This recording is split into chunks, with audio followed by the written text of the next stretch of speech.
Hello friends, welcome to Bismi சமையல். இன்றைக்கி நம்மளோட வீடியோவில் எல்லாருக்கும் யூஸ்ஃபுல்லாக இருக்கிற மாதிரி டெய்லி தேவைப்படுற கிச்சன் டிப்ஸ் தான் பார்க்க போகிறோம். இந்த டிப்ஸ் எல்லாத்தையும் நீங்கள் தெரிஞ்சு வச்சுக்கிட்டிங்கன்னா உங்களோட டெய்லி வேலைகள் எந்த பிரச்சனையும் இல்லாமல் ரொம்ப ஈஸியாக முடிஞ்சிடும். என்னென்ன டிப்ஸுங்கிறத நம்ம இப்போ பார்க்கலாம். நம்ம வீட்டில் இந்த மாதிரி நிறைய வெண்டைக்காய்லாம் வாங்கிட்டோன்னா இது ரொம்ப நாளைக்கு ஸ்டோர் பண்ணி வச்சு யூஸ் பண்ண முடியாது. மற்ற காய்கறிகளை கம்பேர் பண்ணும்போது வெண்டைக்காய் ரொம்ப சீக்கிரமாக கெட்டு போயிடும். ஆனால் இந்த வெண்டைக்காயை நம்ம கரெக்டான மெத்தடில் ஸ்டோர் பண்ணோன்னா குறைஞ்சது ஒரு 2 வாரத்துக்காவது நம்ம வச்சு யூஸ் பண்ணலாம். எப்படிங்கிறத பார்க்கலாம். ஃபஸ்ட்டு வெண்டைக்காயை தண்ணியில் நல்லா கழுவிட்டு வெயிலில் வச்சு நல்லா காய விட்டுருங்க. வெண்டைக்காயில் எந்தவித ஈரப்பதமுமே இருக்கக்கூடாது, நல்லா காஞ்சிருக்கணும். சப்போஸ் உங்கள் ஊரில் அந்தளவுக்கு வெயில் அடிக்கலை அப்படின்னா இந்த மாதிரி ஒரு டிஷ்யூ வச்சு ஃபுல்லாக தொடச்சி விட்டுருங்க. எந்த ஈரப்பதமோ இல்லை வலுவழுப்பு தன்மையோ இருக்கக்கூடாது, நல்லா க்ளீனாக தொடச்சிக்கலாம். இப்போ பார்த்தீங்கன்னா எல்லாத்தையுமே நல்லா க்ளீனாக தொடச்சாச்சு. இதை நம்ம அப்படியே ஸ்டோர் பண்ணோன்னா ரொம்ப நாளைக்கு வச்சுக்க முடியாது. இந்த வெண்டைக்காயோட தலைப்பகுதியையும் வால் பகுதியையும் நம்ம அப்படியே விட்டுட்டோன்னா வெண்டைக்காய் ரொம்ப சீக்கிரமாக முத்தி போயிடும். ஸோ இந்த 2 பக்கமும் நம்ம கட் பண்ணி எடுத்துடலாம். இப்போது இதை இந்த மாதிரி ஒரு பிளாஸ்டிக் கவர்லேயோ இல்லைனா ஒரு துணி பையிலையோ போட்டு நீங்கள் ஸ்டோர் பண்ணிக்கலாம். இந்த மெத்தடில் நம்ம வெண்டைக்காயை ஸ்டோர் பண்ணும்போது இது ஒரு 2 வாரத்துக்காவது நல்ல ஃப்ரெஷ்ஷாகவே இருக்கும். நீங்களும் ட்ரை பண்ணி பாருங்கள். இப்போ அடுத்த டிப் என்னங்கிறத பார்க்கலாம். நம்மளில் நிறைய பேருக்கு பார்த்தீங்கன்னா உளுந்த வடைக்கு மாவு அரைக்கும் போது மாவோட கன்சிஸ்டன்சி எந்த பக்குவத்தில் இருக்கணுங்கிறது தெரியாது. ஸோ நம்மள நிறைய பேர் பார்த்தீங்கன்னா மாவை ரொம்ப தண்ணியாக அரைச்சிடுவோம். உளுந்த வடைக்கு மாவு நம்ம ரொம்ப தண்ணியாக அரைச்சிட்டோன்னா வடை ஃபுல்லாக எண்ணெய் இழுக்க ஆரம்பிச்சிடும். அதே சமயம் மாவு ரொம்ப திக்காக இருந்தாலும் வடை ரொம்ப ஹார்டாக இருக்கிற மாதிரி இருக்கும்.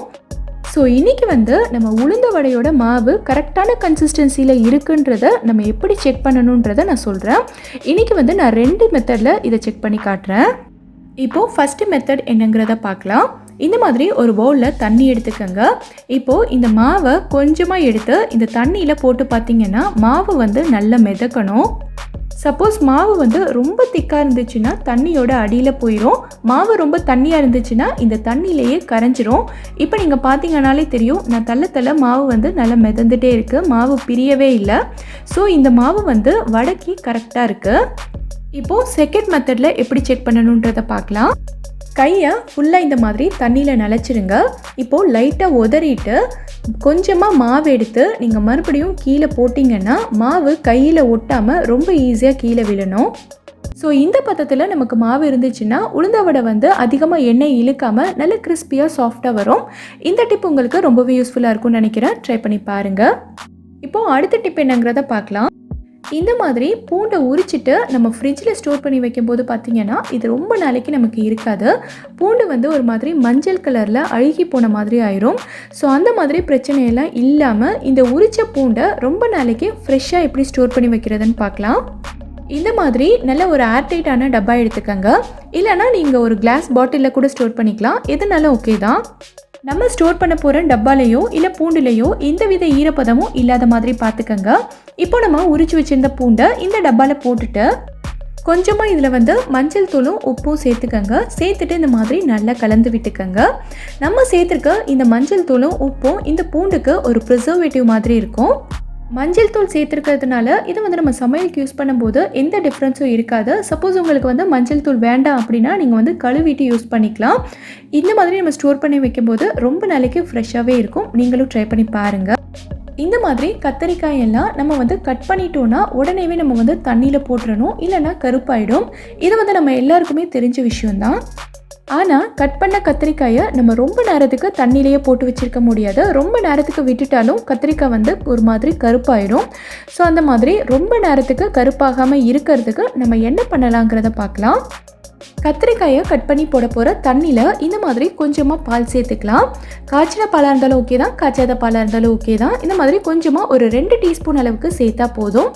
இந்த தண்ணியில் நீங்கள் கத்திரிக்காயை கட் பண்ணி போட்டிங்கன்னா கத்திரிக்காய் ரொம்ப நேரத்துக்கு கருத்து போகாமல் ஃப்ரெஷ்ஷாகவே இருக்கும். நீங்களும் ட்ரை பண்ணி பாருங்கள். நம்ம எல்லாருமே வீட்டில் இந்த மாதிரி இட்லிக்கு மாவு அரைப்போம்.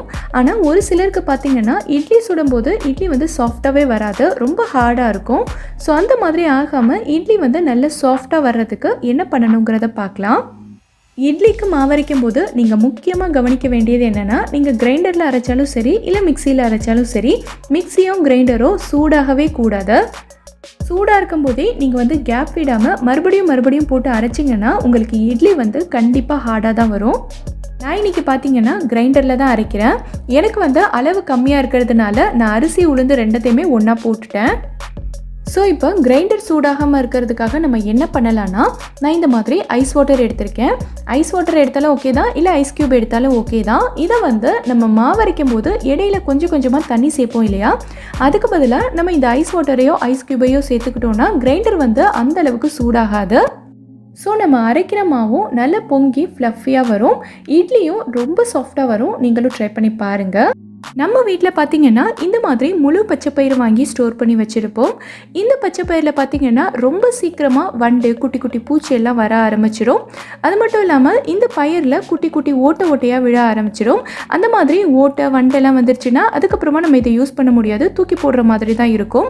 ஸோ அந்த மாதிரி பிரச்சனைகள்லாம் இல்லாமல் இந்த பச்சைப்பயிரை ரொம்ப நாளைக்கு எப்படி ஸ்டோர் பண்ணணுங்கிறத பார்க்கலாம். இந்த பயிரில் நம்ம வந்து கொஞ்சமாக எண்ணெய் சேர்த்துக்கலாம்.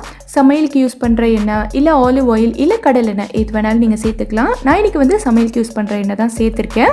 சேர்த்துட்டு இந்த மாதிரி நல்லா கலந்து விட்டுருங்க. இப்போ பார்த்தீங்கன்னா நம்ம சேர்த்த எண்ணெய் வந்து இந்த எல்லா பயிர்லையுமே நல்லா கோட்டாயிடுச்சு. ஸோ இதுக்கப்புறமா இதில் வந்து வண்டு வர்றதோ இல்லை ஓட்டை விழுகிறதோ இந்த மாதிரி எந்த பிரச்சனையுமே இருக்காது. நம்ம வந்து ஒரு 3-4 மாதத்துக்காவது இதை ஸ்டோர் பண்ணி வச்சு யூஸ் பண்ணிக்கலாம். ட்ரை பண்ணி பாருங்கள். நம்ம பீட்ரூட் எல்லாம் வாங்கிட்டு ரொம்ப நாளைக்கு சமைக்காமல் விட்டுட்டோன்னா இது வந்து ஒரு மாதிரி சுருங்கி போயிடும். இது வந்து பீட்ரூட்டுக்கு மட்டும் இல்லை, கேரட், முள்ளங்கி இந்த மாதிரி எல்லா காய்க்குமே இந்த டிப் வந்து பொருந்தும். இந்த மாதிரி சுருங்கின பீட்ரூட்டை நம்ம தோல் எல்லாத்தையும் சீவிட்டு இந்த மாதிரி கிரேட்டரில் துருவணும்னா இது வந்து ரொம்பவே கஷ்டம். கேரட்டாக இருந்தாலும் பீட்ரூட்டாக இருந்தாலும் நல்ல ஸ்டெடியாக இருந்தால் தான் நம்மளால் ஈஸியாக துருவ முடியும், இல்லைனா கஷ்டமாக தான் இருக்கும். இந்த சுருங்கின பீட்ரூட்டை ஒரு 5 நிமிஷத்தில் நல்ல ஃப்ரெஷ்ஷாக புதுசு மாதிரி மாற்றிடலாம். எப்படிங்கிறத பார்க்கலாம். இந்த பாத்திரத்தில் நான் வந்து சுடு தண்ணி சேர்த்துக்கிறேன். தண்ணி வந்து ரொம்ப கொதிக்கணுன்ற அவசியம் இல்லை, கை பொறுக்கிற சூடில் இருந்தால் போதும். இப்போது இதில் நம்ம கொஞ்சமாக உப்பு சேர்த்து நல்லா கலந்து விட்டுக்கலாம். இந்த தண்ணியில் பீட்ரூட்டை போட்டுட்டு ஒரு 5 நிமிஷத்துக்கு இதை அப்படியே விட்டுருங்க. 5 நிமிஷத்துக்கு அப்புறமா எடுத்து பார்த்தீங்கன்னா பீட்ரூட் வந்து நல்ல ஃப்ரெஷ்ஷாக கல் மாதிரி இருக்கும். இப்போ வந்து இதை நம்ம ஈஸியாக துருவ முடியும். இதே மாதிரி நீங்கள் வந்து கேரட்லேயும் பண்ணிக்கலாம். ஈஸியான மெத்தட் தான், ட்ரை பண்ணி பாருங்கள். நம்ம வீட்டில் லெமன் எல்லாம் கட் பண்ணோன்னா பாதி லெமன் யூஸ் பண்ணிவிட்டு இந்த மாதிரி மீதி இருக்கிற பாதி லெமனை நம்ம ஃப்ரிட்ஜில் ஸ்டோர் பண்ணி வைப்போம். இதை வந்து நம்ம அப்படியே ஃப்ரிட்ஜில் ஸ்டோர் பண்ணி வச்சுட்டோன்னா இந்த லெமன் வந்து மேலே இருக்கிற பகுதியெல்லாம் ஒரு மாதிரி காஞ்சு கெட்டு போயிடும். அதுக்கப்புறமா இதை வந்து நம்ம யூஸ் பண்ண முடியாது. ஸோ ஒரு 2-3 நாளைக்காவது நல்லா ஃப்ரெஷ்ஷாக இருக்கிற மாதிரி இந்த லெமனை எப்படி ஸ்டோர் பண்ணுறதை நம்ம பார்க்கலாம். நான் ஏற்கனவே இதுக்கு முன்னாடி உள்ள வீடியோவில் இந்த பாதி லெமனை எப்படி ஸ்டோர் பண்ணுறதுன்னு சொல்லியிருந்தேன். இப்போ நான் சொல்ல போகிறது வந்து இன்னொரு மெத்தட். பாதி லெமன் கட் பண்ணி நம்ம யூஸ் பண்ணியிருப்போம்ல, அந்த யூஸ் பண்ண லெமனோட தோலை மட்டும் எடுத்துக்கலாம். இந்த தோலை வச்சு லெமனை இந்த மாதிரி நல்லா மூடிட்டு ஒரு டூத்பிக் எடுத்து இந்த மாதிரி நல்லா குத்தி வச்சுருங்க. இதை வந்து நம்ம அப்படியே ஃப்ரிட்ஜில் ஸ்டோர் பண்ணி வச்சுக்கலாம். கண்டிப்பாக ஒரு 2-3 நாளைக்கு அது நல்லா ஃப்ரெஷ்ஷாக இருக்கும், நம்ம யூஸ் பண்ணிக்கலாம். ட்ரை பண்ணி பாருங்கள். நம்ம வீட்டில் இந்த மாதிரி பாட்டிலெலாம் எண்ணெய் வாங்கும்போது பார்த்திங்கன்னா நம்ம வந்து எண்ணெயை இதே பாட்டிலில் வச்சு தான் யூஸ் பண்ணுவோம். மேலே இருக்க மூடியை திறந்துட்டு உள்ளே வந்து சின்னதாக ஓட்டை போட்டு நம்ம வந்து யூஸ் பண்ணுவோம். இதே பாட்டிலில் நம்ம வச்சு யூஸ் பண்ணும்போது பார்த்திங்கன்னா எண்ணெய் ஊற்றி முடித்ததும் சைட்லலாம் எண்ணெய் வந்து வலிய ஆரம்பிக்கும். இதே மாதிரி எண்ணெய் வலிஞ்சு இந்த பாட்டிலோட அடிப்பகுதியும் ஃபுல்லாக எண்ணெய் ஆயிடும். ஸோ இதை வந்து நம்ம ஏதாவது ஒரு ட்ரேயில் வச்சோனாலும் அந்த ட்ரேயும் ஃபுல்லாக எண்ணெய் ஆகிடும். பாட்டிலோட எல்லா பக்கமும் எண்ணெயாக இருக்கிறதுனால சில சமயங்கள் நம்ம எடுக்கும்போது கை தவறி கீழே விழுறதுக்கும் சான்சஸ் இருக்குது. ஸோ இந்த மாதிரி பிரச்சனைக்கெல்லாம் ஒரு சூப்பரான டிப் இருக்குது. ஒரு டிஷ்யூ எடுத்துக்கோங்க. இந்த டிஷ்யூவை பாட்டிலில் வச்சு இந்த மாதிரி நல்லா சுற்றிட்டு ஒரு ரப்பர் பேண்ட் வச்சு ஃபுல்லாக டைட் பண்ணிக்கலாம். இந்த மாதிரி நம்ம செய்யும்போது பாட்டிலேருந்து எண்ணெய் வலிஞ்சாலுமே எல்லா எண்ணெயுமே இந்த டிஷ்யூலே ஃபுல்லாக கலெக்ட் ஆகிடும். நம்ம இந்த பாட்டிலில் வைக்கக்கூடிய ட்ரேயும் எண்ணெயே ஆகாது. இந்த டிப்பை நீங்கள் ட்ரை பண்ணி பாருங்கள். நம்ம வீட்டில் பார்த்தீங்கன்னா இந்த மாதிரி நிறைய சிசர்ஸ் இருக்கும். இந்த சிசர்ஸ் எல்லாம் நம்ம ரொம்ப நாளைக்கு யூஸ் பண்ணாமல் வச்சுட்டோன்னா இது வந்து மறுபடியும் நம்ம எடுத்து யூஸ் பண்ணும்போது பார்த்திங்கன்னா இது வந்து ஒரு மாதிரி ரொம்ப டைட்டாக இருக்கும். ஸோ இது வந்து நம்ம கட் பண்ணும்போதும் பார்த்திங்கன்னா கொஞ்சம் அழுத்தம் கொடுத்து கட் பண்ணுற மாதிரி தான் இருக்கும். இது வந்து நமக்கு முன்ன மாதிரி ஃப்ளெக்சிபிளாக இருக்காது. ஸோ இந்த மாதிரி இருக்கிற சிசரை லூஸ் ஆக்குறதுக்கு நம்ம வந்து எண்ணெய் போடுவோம். ஆனால் எண்ணெய் போட்டோன்னா ஆயில் வந்து எல்லா சைட்லேயுமே நல்ல வலியும். ஸோ இந்த பிரச்சனைக்கு இன்னொரு சூப்பரான ஐடியா இருக்குது. உங்கள் வீட்டில் இருக்க பழைய சோப் ஏதாவது எடுத்துக்கோங்க. இந்த சோப்பை வச்சு சிசரோட இந்த இடத்துலலாம் ஃபுல்லாக நம்ம வந்து தேய்ச்சி விட்டுறலாம். சோப் வச்சு நல்லா தேய்ச்சிட்டு ஒரு 4-5 தடவை இந்த மாதிரி திறந்து மூடுனீங்கனாலே போதும். சிசர் வந்து நல்ல லூஸாக ஃப்ளெக்சிபிளாக வந்துடும். இந்த வீடியோவில் நான் சொல்லியிருக்க எல்லா டிப்ஸுமே உங்களுக்கு ரொம்பவே யூஸ்ஃபுல்லாக இருக்கும்னு நினைக்கிறேன். எந்த டிப் உங்களுக்கு ரொம்ப யூஸ்ஃபுல்லாக இருந்ததுங்கிறத கமெண்ட் பாக்ஸில் எனக்கு சொல்லுங்கள். இந்த வீடியோ பிடிச்சிருந்தா லைக் பண்ணுங்கள். உங்கள் ஃப்ரெண்ட்ஸ், உங்கள் ஃபேமிலி மெம்பர்ஸ் கூட இந்த வீடியோவை ஷேர் பண்ணுங்கள். மறக்காமல் நம்ம பிஸ்மி சமையலுக்கு சப்ஸ்கிரைப் பண்ணிவிட்டு பக்கத்தில் இருக்கக்கூடிய பெல் ஐக்கானை கிளிக் பண்ணி அதில் ஆங்கிற ஆப்ஷனையும் செலக்ட் பண்ணுங்கள். தேங்க்யூ.